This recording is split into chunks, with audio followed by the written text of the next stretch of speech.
Pike and shot warfare emerged in response to dominating forces on the battlefield, such as the Swiss mercenary pikemen and the gendarmes, the French heavy cavalry.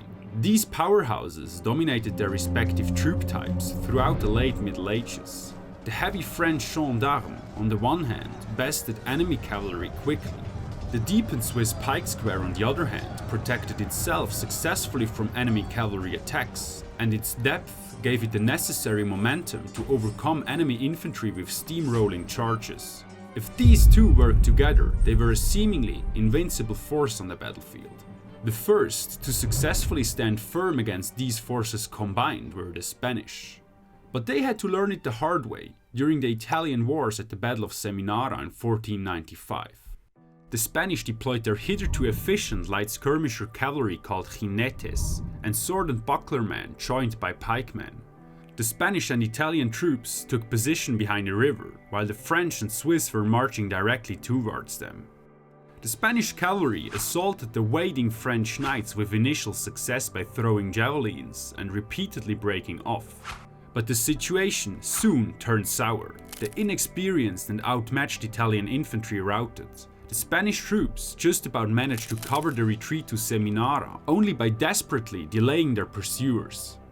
After this battle, El Gran Capitan Gonzalo Fernández de Córdoba realized that his troops would never stand a chance against the offensive power of the expanding and militarily dominant French and the Swiss pikemen in their service. As a consequence, he thoroughly reformed the Spanish troops. Most importantly, he added masses of firearms and more pikemen to his sword infantry, which he then combined into so-called coronelias of about 6,000 men. This change soon proved to be effective when the Spanish won the Battle of Cerignola. In this battle, the Spanish dug in together with the mercenary Landsknechts in front of the city walls of Cerignola. From their entrenched positions, over 1,000 Spanish arquebuses shot the attacking French knights and the Swiss mercenary pikemen to pieces. This is not only considered the first battle won by gunpowder, but also the first proper example of pike and shot warfare. In 1534, the coronelias were reformed into tercios, which according to military historian Ignacio Lopez, quote, literally means bundle or 1/3 part of something, end quote. He thinks it most likely that it referred to the three different weapon types deployed in the formation: firearm, sword and pike. According to the historian Michael Sikora, the tercio ruled the battlefield of Europe up to the 30 Years' War, and quote, their repeatedly proven military prowess is exemplary for an era of military history, end quote. Similarly to other regiments of European armies, the tercio consisted of 10 to 12 companies, each numbering about 250 soldiers, making the tercio about 2,500 to 3,000 men strong. But note that these theoretical numbers varied in reality. The main body of the tercio would ideally have been composed of 1,400 to 2,500 pikemen and swordmen. On either side of them were so-called garrisons of shot, which always stuck close to the melee warriors and numbered 30 to 60 men. Additional 4 sleeves of gunmen, consisting of 100 to 400 men, operated independently around the formation. They were accompanied by a few pikemen or halberdiers to protect them against cavalry attacks. In case of a cavalry attack, they could also seek cover among the main body of the pikemen. The core of the tercio was made up by professional Spanish veterans, who were frequently praised by others for their cohesiveness and discipline in battle. The veteran tercios were called tercios viejos, old tercios. They were supplemented by soldiers recruited in the particular region of their deployment. This concerned mainly Walloons, Italians and mercenaries from Germany. But what was the key element to their success? Robert Barrett, a British military writer and poet, who wrote around the year 1600 and spent much of his life in Spain, summed it up perfectly.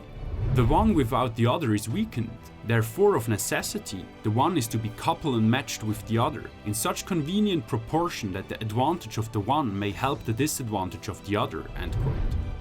This quote addresses the elephant in the room. Pikemen on their own were vulnerable to gunmen, whilst gunmen by themselves were exposed to cavalry.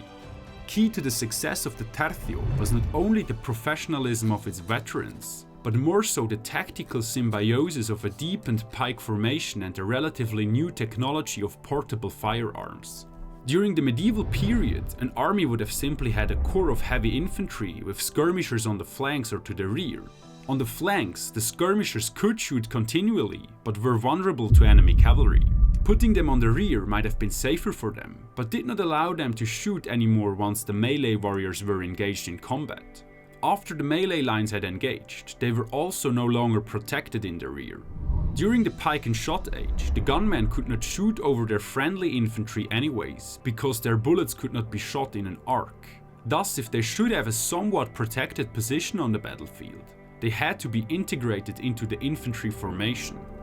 Another reason for the integration was the fact that the footmen on their own were vulnerable to mounted skirmishers, who now also used gunpowder weapons. The most effective tactic of these mounted skirmishers was the caracole. Generally speaking, the caracole means spiral and was the answer of horsemen to pikes. It was an alternative to shock assaults with lances, a tactic which had become problematic since the medieval shield wall was reinforced with long pikes in the 15th century. However, when infantry and arquebusiers were combined, as in the Spanish tercios, the caracole could be effectively countered. The gunmen could also devastate the enemy infantry on a distance by performing countermarches. This meant that the first row shot their loads, then ran behind the formation to reload while the next row stepped forward to shoot. This was the common mode of fire for the garrisons on the side of the tercio. An army usually consisted of multiple tercios. They were organized in a checkered formation. The whole infantry formation created a prolonged front but not an entirely closed line.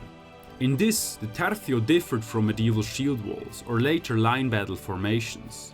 The checkered order had multiple advantages. Firstly, the forces did not necessarily fall apart if one unit had been beaten, as was often the case in a closed battle line. Secondly, it allowed damaged units to retreat safely under the protection of neighboring squares, which made it very hard for enemy troops to chase them down.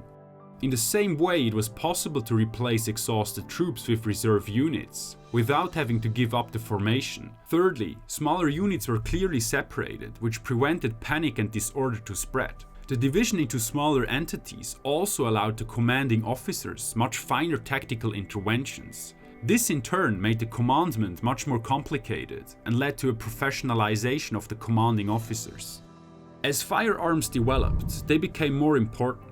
Their quota in the composition of the tercio grew constantly. Starting from about 10% of gunmen in about 1500, it rose to about a 50-50 ratio in the 30 Years' War. Gunpowder weapons were much more effective than, for example, crossbows. According to Clifford J. Rogers, a heavy steel-bowed crossbow produced an energy of up to 200 joules. A well-charged arquebus ball, however, could leave its barrel with about 2700 joules. Portable firearms were not the only gunpowder weapons which became more important. Artillery, too, became a vital factor in warfare and strategy. At the same time, melee fighters lost their importance. Swords, axes, and short pole weapons made way to long pikes, so that the tercios consisted almost exclusively of pikes and gunmen. While being more effective, gunpowder weaponry resulted in much higher numbers of casualties and a new form of defense. The unsung heroes of early modern warfare are ditches and trenches. They of course didn't bring about quick victories in open field battles. The early modern battlefield looked very different from the medieval battlefield. While the winner of a medieval battle could hope to get away with minimal losses, the winner of an early modern battle often suffered almost as many losses as the loser. In the Battle of Nieuwpoort, both the victorious Dutch and the losing Spanish suffered about 2,500 casualties each. Overall, open field battles became much rarer, because both sides usually weren't keen on losing so many men. At the same time, the numbers of sieges increased. The Spanish loss at Nieuwpoort against the newly reformed Dutch army is sometimes seen as an early sign of the failure of the tercio formation. A rather heroic, but ultimately failed display of the tercios is the Battle of Rocroi, which took place in 1643 as part of the 30 Years' War. This battle is considered to be a turning point in the perceived invincibility of the Spanish tercios. While the Spanish army besieged the fortress town of Rocroi, the French were approaching to liberate the town. The Spanish turned away from the siege to face the French army. At dawn of the 19th of May, the French infantry and the cavalry placed on their left wing launched an attack but failed. they needed help from the reserve troops in order to stop the Spanish counterattack. In the meantime, the French were able to rout the Spanish cavalry on the other flank, where they now would have had an opportunity to attack the exposed Spanish infantry. Instead, they rode along the Spanish rear. This allowed them to attack the remaining Spanish cavalry from behind. The Spanish cavalry routed, the artillery fled, and the infantry was left alone. Soon, except for 6 damaged tercios, all Spanish troops had fled. As the French commander asked them to give in, they replied, quote, "His Excellency seems to forget that he is facing a Spanish regiment," end quote. The fight went on. The remaining tercios repelled multiple cavalry attacks, but they suffered enormous losses to heavy artillery fire. In the end, the French couldn't break the remaining tercios and thus had to grant them safe conduct in full armor, conditions usually only obtained by a besieged garrison in a fortress. Although this loss unsettled the belief in the invincibility of the tercio, they continued to be employed successfully throughout the 17th century. By the year 1700, pole weapons had nearly been replaced by muskets with attached bayonets. In 1704, the tercios were finally abolished and replaced by an army structure following the French model. The next century was dominated by a much more linear battle formation. This was already foreshadowed by earlier Dutch and Swedish reforms under Maurice of Nassau and Gustavus Adolphus respectively, but this will be subject of a future video.